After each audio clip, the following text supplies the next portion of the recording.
Hi, I'm Dr. Pratik Thakur. I'm a plastic and cosmetic surgeon. And today I want to talk about the massage therapy after a gynecomastia surgery. Now, gynecomastia surgery is a very common procedure जिसमें हम chest के अंदर से जो gland होता है और जो एक्स्ट्रा फैट होता है उसको निकालते हैं. It's a day care procedure. But after the surgery, you have to do some massage of the chest area to improve the contour of your chest. जो मसाज होती है it reduces the swelling from the chest area, it improves your blood circulation and ultimately improves the contour of your chest.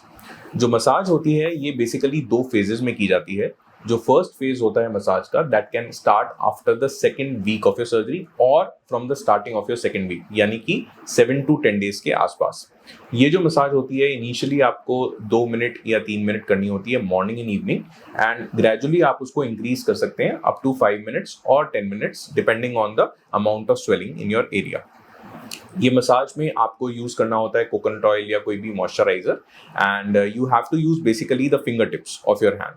Now जब आपको left side chest की massage करनी है तो you can use the right hand finger tips, and इसमें करना ही होता है कि you have to go around the surgical area. Slowly आपको सर्जिकल एरिया के अराउंड जाना है. You have to press firmly, बहुत टाइटली प्रेस नहीं करना है, सिर्फ फर्म प्रेशर देना है and around the nipple area या जो आपका इंसिजन साइट है वहां पे करना है. इसके बाद आपको सेंटर ऑफ द चेस्ट में प्रेस करते हुए साइड में जाना है. ये जो साइड में हम जाते हैं ये हम जाते हैं निप्पल के नीचे जहां आपकी बेसिकली बॉर्डर्स होते हैं मसल के, उस एरिया में, and you have to go from the centre up to the side एंड फिर साइड से ऊपर की तरफ टुवर्ड्स योर आर्मपिट. बेसिकली जो गोल होता है इसका, it is to improve the contour of your chest. So जो भी हमारे मसल्स के बॉर्डर हैं उसके अलोंग हम जाते हैं नीचे से साइड एंड देन साइड से ऊपर की तरफ. ये also this procedure also improves the lymphatic drainage. तो जो भी आपका एक्स्ट्रा एडिमा है, स्वेलिंग है, वो इसके थ्रू हमारे आर्मपिट में ड्रेन आउट हो जाता है and you get a better feeling. It basically enhances your recovery also.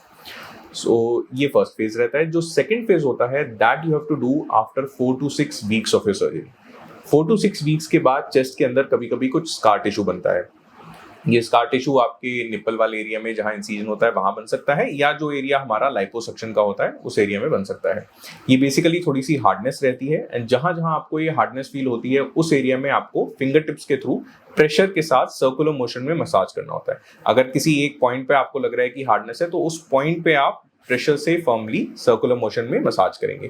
You can also use vitamin E और aloe vera gel to improve the quality of your skin. कोई भी massage जब हम करते हैं गायनेकोमेस्टिया के बाद, ये यूजुअली सेकेंड वीक में इसलिए स्टार्ट करते हैं बिकॉज ये वो फेज होता है जहां हमारी स्किन में थोड़ी सी हार्डनेस आनी चालू होती है, एंड ये हार्डनेस होती है बेसिकली जिस एरिया में लाइपोसक्शन किया गया है, यानी कि आपके lower part of the chest में and side of the chest में.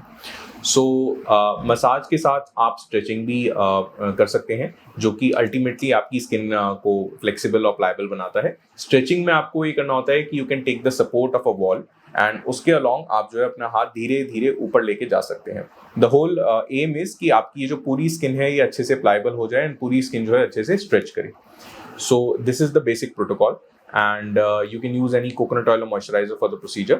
And if you have any more doubts regarding the recovery phase or the massage of gynecomastia, feel free to contact.